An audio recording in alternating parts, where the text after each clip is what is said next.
សួស្តី facilitator អញ្ចឹងនៅក្នុងវីដេអូនេះខ្ញុំសូមធ្វើការកែទៅលើ homework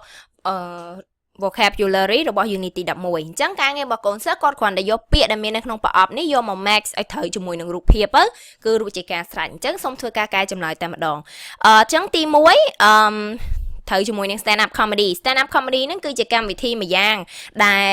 នៅក្នុងកម្មវិធីហ្នឹងគឺអ្នកកំ pl ហ្នឹងគឺឈរនិយាយឲ្យទស្សនិកជនស្ដាប់នៅក្នុងទូទស្សន៍ហ្នឹងណាអញ្ចឹង live របៀប live តែម្ដង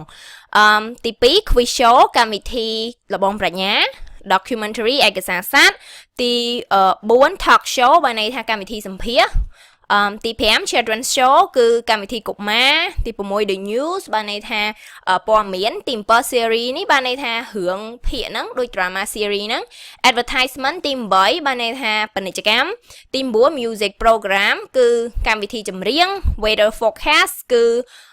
កម្មវិធីឧតុនិយមទី11 cartoon រឿងតុក្កតាទី12 sport program គឺកម្មវិធីកីឡាអូខេអញ្ចឹងនេះគឺជាចម្លើយរបស់ vocabulary homework ជួបគ្នានៅវីដេអូក្រោយ